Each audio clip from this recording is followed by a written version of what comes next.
Dark reaction की बारी, जिसको हम बायोकेमिकल रिएक्शन या फिर ब्लैकमैन्स रिएक्शन कहते होते हैं। इसमें ये क्या करता है, कार्बन डाइऑक्साइड कार्बोहाइड्रेट में कन्वर्ट होता है, जो हमने एसिमिलेटरी पावर पीछे बनाई थी, ठीक है। 3 ATP 2 NADPH और 1 ऑक्सीजन, ये याद रखना है कि लाइट रिएक्शन में क्या क्या बनता है। फिर इनऑर्गेनिक कार्बन से ऑर्गेनिक बन जाता है। फिर does not mean that occurs in night. ऐसा नहीं है कि डार्क रिएक्शन है तो लाइट में होगी, डार्क नाइट में होगी। लाइट रिएक्शन का पक्का है कि उसको लाइट चाहिए, बट डार्क रिएक्शन का पक्का नहीं है कि इसको सिर्फ डार्कनेस चाहिए, ये डे टाइम में भी हो सकता है। Does not occur in dark but can occur in dark. इसका ये मतलब है कि ये डार्क में हो सकती है, इसको लाइट की कोई नेसेसिटी नहीं है कि हाँ लाइट होनी ही चाहिए। ये डार्क रिएक्शन का मतलब है कि ये डार्क में हो सकती है लाइट के साथ साथ। Not directly dependent on light, so called as dark reaction, ठीक है। Depend on product of light reaction, ये लाइट रिएक्शन के प्रोडक्ट पे डिपेंड करता है, ठीक है। This pathway is also known as carbon fixation. Carbon की फिक्सेशन हो रही है, और photosynthetic carbon reduction PCR and dark reaction, इसको ये सब नामों से कहते होते हैं। The carbon dioxide fixation take place in the stoma of chloroplast. अब ये कार्बन की फिक्सेशन जो है अलग अलग पाथवे से होती है, C3 C4 कैम प्लांट्स। अब कैम प्लांट्स में सिर्फ कैम पाथवे होगा, C4 प्लांट्स में सिर्फ C4 पाथवे होगा, बट जो C3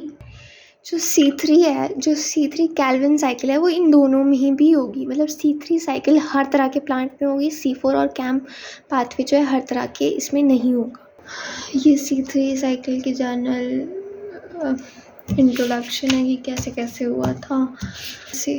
अब यहाँ से है कि कैल्विन डिस्कवर्ड, जो कैल्विन साइंटिस्ट था उसने डिस्कवर किया first CO2 fixation product was C3 organic acid. जो उसने पहला कार्बन फिक्सेशन प्रोडक्ट बनाया वो 3 कार्बन का ऑर्गेनिक एसिड था, जिसका नाम था 3-फॉस्फोग्लिसरिक एसिड, जिसको हम शॉर्ट में PGA कहेंगे, ठीक है।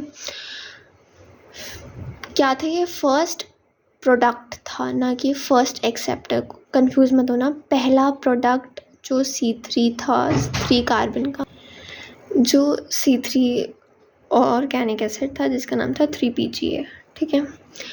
It was earlier believed that since the first product was C3 acid, the primary acceptor would be 2 carbon compound. क्योंकि ये 3 कार्बन का एसिड है इसलिए 2 कार्बन का कंपाउंड होगा, बट ऐसा नहीं था। ये क्या था? But after many years of research, it was discovered that primary acceptor is ribulose 1,5 biphosphate RUBP, ठीक है, जो कि क्या है 5 कार्बन्स का है। राइब्यूलोज मतलब 5 कार्बन्स का है, which is a 5 carbon कीटोज sugar. ये क्वेश्चन आया था, कीटोज शुगर है कि ठीक है, ये वाला क्वेश्चन आया था। Calvin and his co-worker shows that the pathway operated in the cyclic manner। ये जो है cyclic manner में बनता है। RUBP जो है फिर से रीजनरेट कर जाता है, ठीक है। जो हमने RUBP यूज़ करा, प्राइमरी एक्सेप्टर जो था वो वापस से रीजनरेट कर जाता है, एक साइक्लिक वे में ये चलता रहता है। Calvin cycle occurs in all photosynthetic plants। ये सारे तरह के photosynthetic, इट डजेंट मैटर कि वो कहाँ से है, C3 है, C4 है या कैम प्लांट्स हैं, कोई फ़र्क नहीं पड़ता, बट ये सब में होगा। C3 पाथ सब में फॉलो होता है। अब यहाँ पे ये है कि RUBP अगर कार्बोक्सिलेज है तो वो C3 साइकिल बनेगा, अगर वो ऑक्सीजनेज है तो वो C2 साइकिल बनेगा, ठीक है। C3 साइकिल में बेसिकली 3 स्टेप्स होते हैं, carboxylation, reduction and regeneration. Carboxylation क्या होगा? कार्बन डाइऑक्साइड का यूज़ होगा। RUBP जो फर्स्ट एक्सेप्टर है 5 कार्बन का, वो क्या करेगा? 1 कार्बन एटमॉस्फेयर से लेगा, ठीक है, उसने ले लिया।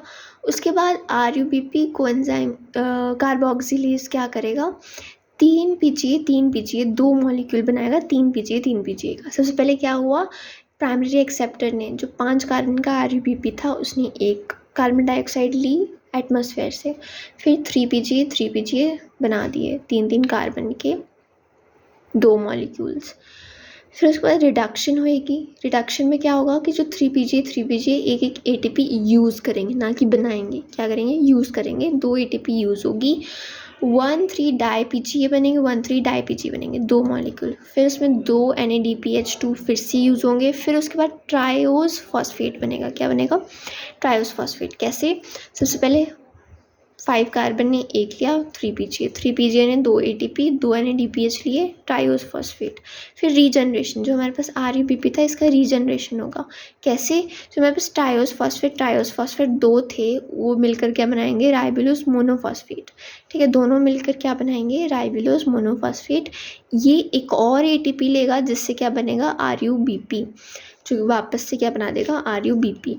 ठीक है, with respect to 1 carbon dioxide, एक कार्बन डाइऑक्साइड को फिक्स करने के लिए हमें कितना यूज़ करना पड़ा? 3 ATP 2 NADPH यूज़ करने पड़े।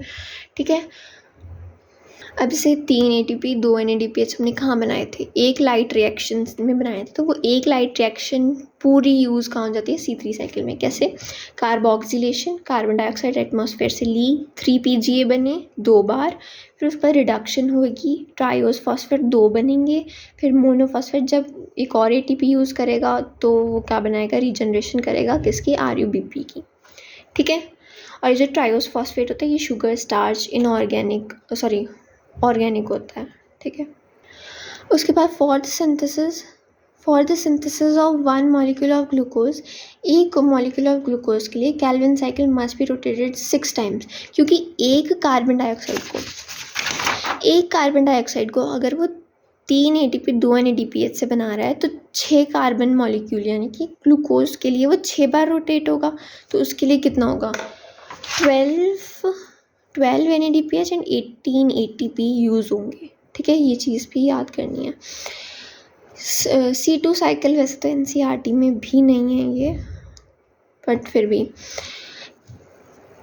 इसमें 3 चीज़ें यूज़ होते हैं, क्लोरोप्लास्ट, पेरोक्सिसोम एंड माइटोकॉन्ड्रिया। ये टोबैको प्लांट्स में यूज़ होता है। Intermediate light induces oxidation of photosynthetic intermediates with the help of oxygen in tobacco plants. इसमें chloroplast, peroxisome and mitochondria use हो रहा है। पहले तो क्लोरोप्लास्ट में RUBP है। ठीक है, इसने क्या करना है? फॉस्फेट ग्लाइकोलेट में कन्वर्ट होगा ऑक्सीजन लेके, ग्लाइकोलेट, फिर वो ग्लाइकोलेट बनाएगा, एक इनऑर्गेनिक फॉस्फेट इससे निकालेगा, इनऑर्गेनिक फॉस्फेट इससे निकल जाएगी, ग्लाइकोलेट बनेगा, ग्लाइकोलेट फिर जाएगा पेरोक्सिसोम में, पेरोक्सिसोम ग्लाइकोलेट से फिर C2O2 पर, फिर ग्लाइकोक्सिलेट, फिर ग्लाइसिन, फिर 2 ग्लाइसिन जाएंगे माइटोकॉन्ड्रिया में, फिर वहाँ पर NADPH यूज़ होगा, फिर सेरीन से फिर पेरोक्सिसोम जाएगा, फिर हाइड्रोपायरुविक एसिड, फिर ग्लाइसरेट बनेगा अगेन, पर ये ग्लाइकोलेट नहीं ग्लाइसरेट है। फिर ग्लाइसरेट जाएगा क्लोरोप्लास्ट में, ग्लाइसरेट से PGA, फिर PGA फिर से बना देगा हमारे पास RUBP। ये पूरा याद करने वाली चीज़ है, ये इसके लिए कोई ट्रिक नहीं है, नॉन NCERT है, बट स्टिल हमारे पेपर में आई थी। O2 is used in chloroplast and peroxisome. Chloroplast और पेरोक्सिसोम में हमने O2 यूज़ करी है। जैसे यहाँ पे एक O2 गई और एक O2 यहाँ पे यूज़ हुई।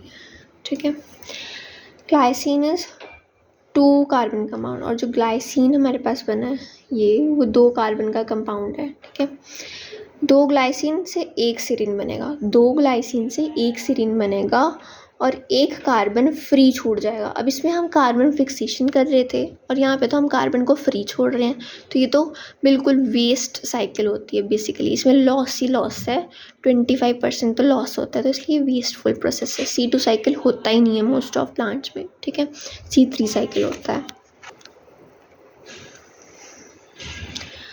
अच्छा, O2 जो है ऐड किया जाता है क्लोरोप्लास्ट में, और CO2 जो है रिलीज़ होता है माइटोकॉन्ड्रिया में। 25% कार्बन फ्री छोड़ दी जाती है, तो इसलिए यहाँ पे लॉस होता है। जो फिक्स्ड कार्बन है उसको ही फ्री छोड़ रहे हैं, तो फिर वो लॉस ही हो रहा है ना।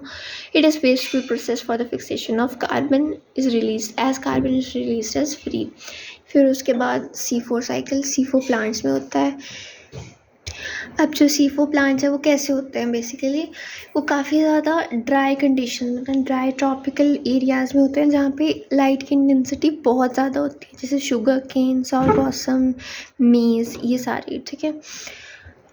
इनमें फर्स्ट स्टेबल प्रोडक्ट क्या होता है, ऑक्जेलो एसीटेट बनता है। क्या बनता है, ऑक्जेलो एसीटेट। 4 कार्बन का प्रोडक्ट है, 4 कार्बन, इसलिए C4 पाथवे, ठीक है।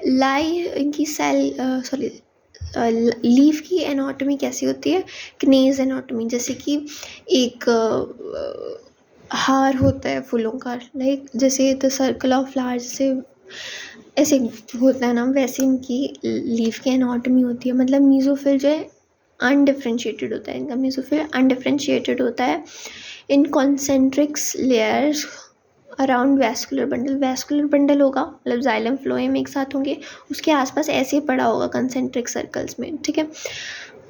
हैव ग्रैनल क्लोरोप्लास्ट, इनके पास कैसे क्लोरोप्लास्ट होते हैं, ग्रैनल। जैसे यहाँ पे है ना, ये हमारे पास क्या है, वैस्कुलर बंडल जिसमें जाइलम फ्लोएम दोनों है, उसके बाहर क्या है, मीजोफिल सेल्स, ये अनडिफ्रेंशिएटेड है, ऐसे ही रैंडमली पड़े हुए हैं सर्कुलर पाथ में। यहाँ पे भी हैं पर मैंने सब यहीं पे बनाए हैं, ठीक है। इंपॉर्टेंट एंजाइम्स जो है साइटोप्लाज्म में होते हैं, जैसे पेपेज, पेप कार्बोक्सिलेज, ये हाई एफिनिटी दिखाते हैं CO2 के लिए, ये इसमें प्रेजेंट होते हैं। फिर बंडल शीथ, जो इनकी बंडल शीथ है, cells are large shelled compactly arranged with no इनके जो बंडल शीथ सेल्स होते हैं काफ़ी बड़े बड़े होते हैं, लार्ज होते हैं, और इनमें कोई भी इंटरसेलुलर स्पेस नहीं होती है, थिक वॉल्ड होते हैं, ठीक है। और गैशियस एक्सचेंज भी नहीं होने देते हैं। कनेक्ट्स टू मीजोफिल्स बाय, ये है हमारे पास बंडल शीथ, ये थिक होते हैं, ये किससे कैसे कनेक्टेड होते हैं हमारे पास, प्लाज्मोडर्मेटल कनेक्शन से। C4 plants have dimorphic chloroplast, dimorphic मतलब 2 तरह के क्लोरोप्लास्ट होते हैं। मीजोफिल सेल्स में कैसे होंगे, ग्रैनल होंगे, इनके पास कैसे क्लोरोप्लास्ट होंगे, ग्रैनल होंगे। बट जो हमारे पास यहाँ पे बंडल शीथ है, बंडल शीथ में कैसे होंगे हमारे पास, ये ग्रैनल होंगे, ऐसे ही रैंडमली पड़े हुए होंगे।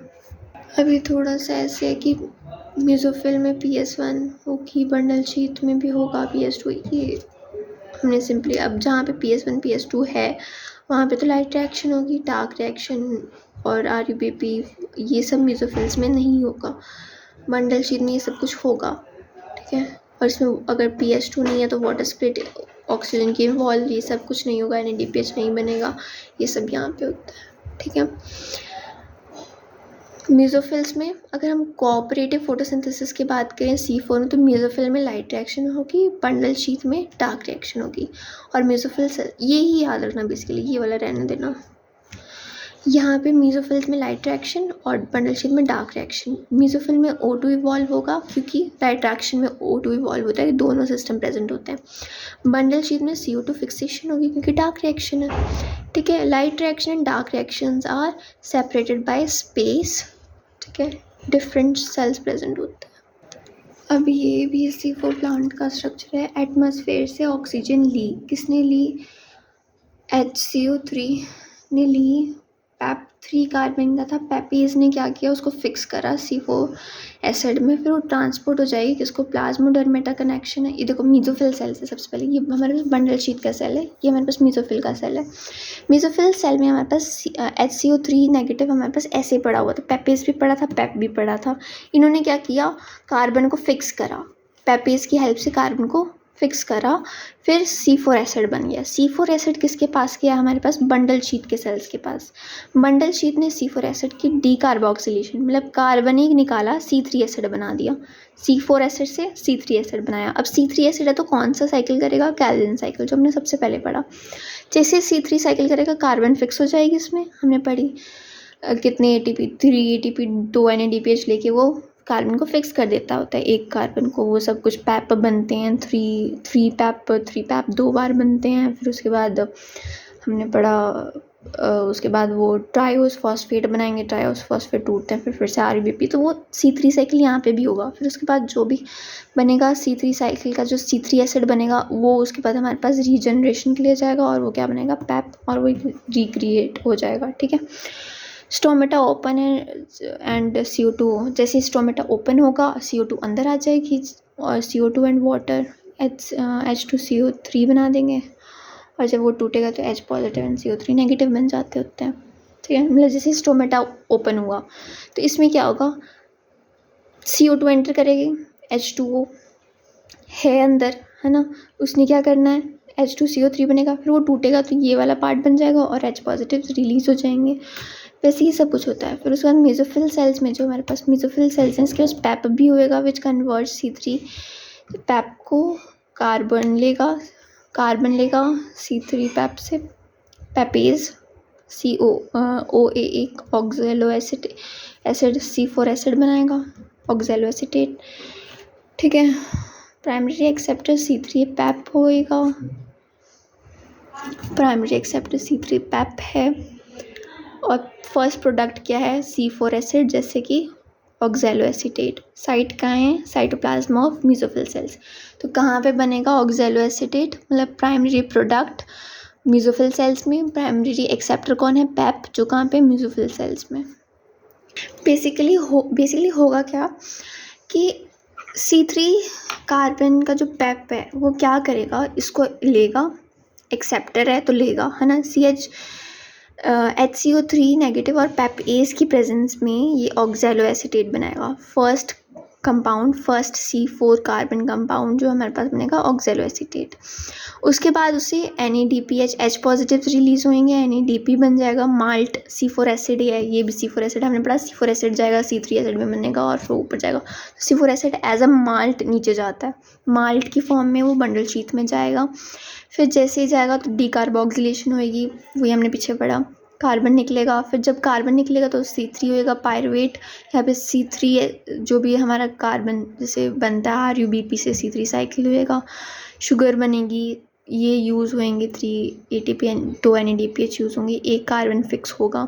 ठीक है, फिर वो पायरुवेट, जो इसमें जो C3 एसिड बनेगा वो पायरुवेट होगा, पायरुवेट फिर ऊपर जाएगा, उसको रीजनरेट करने के लिए, पैप को फिर से रीजनरेट करने के लिए 2 ATP और यूज़ होएगी ऊपर से। ये ज़्यादा एक्सपेंसिव प्रोसेस है। देखो C3 एसिड में हमारे पास क्या यूज़ हो रहा था, 3 ATP 2 NADPH, बट इसमें 2 ATP और यूज़ हो रही है पायरुवेट को पैप में कन्वर्ट करने के लिए। वैसे इसमें तो 3 ATP 2 NADPH carbon C3 cycle की तरह यूज़ हो रहा था, क्योंकि C3 साइकिल परफॉर्म हो रही है, बट पायरुवेट को पैप में कन्वर्ट करने के लिए 2 ATP और यूज़ हो रही है, तो ये ज़्यादा एक्सपेंसिव है। कैम वाली पाथवे ज़्यादा एक्सपेंसिव है, पर ज़्यादा अच्छी भी यही वाली होती है।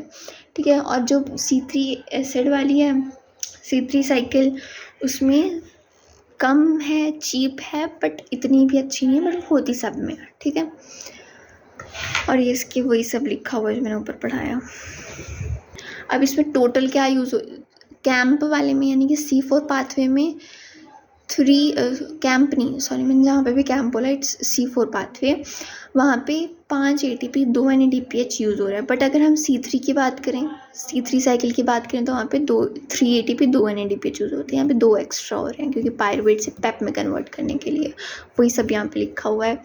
एक ग्लूकोज के लिए 30 ATP 12 NADPH, वहाँ पे कितने लगे थे, 18 ATP 12 NADPH लगे थे, यहाँ पे 18, यहाँ पे 20 नहीं, यहाँ पे 30 ATP 12 NADPH लगेंगे। ठीक है, कैसे, जैसे यहाँ पे 18 लग रहे हैं ना, 18 ATP 12 NADPH, यहाँ पे 30 ATP 12 NADPH लग रहे हैं। ठीक है, पता नहीं कैसे। C4 ये ज़्यादा अच्छा है क्योंकि बहुत सारे रीजन्स हैं इसमें। ठीक है, जैसे फोटो रेस्पिरेशन इज एब्सेंट, इसमें फोटो रेस्पिरेशन नहीं हो रही, लाइट रिएक्शन और डार्क रिएक्शन इसमें O2 इवॉल्व हो रही है, मेसोफिल क्लोरोप्लास्ट में बंडल सेपरेशंस हैं, यहाँ सेपरेटेड बाय अ स्पेस। ठीक है, सेपरेशंस प्रेजेंट हैं, walls of bundle sheath cells, ये परविएशियस होते हैं, गैशियस। अब आया क्या, पहले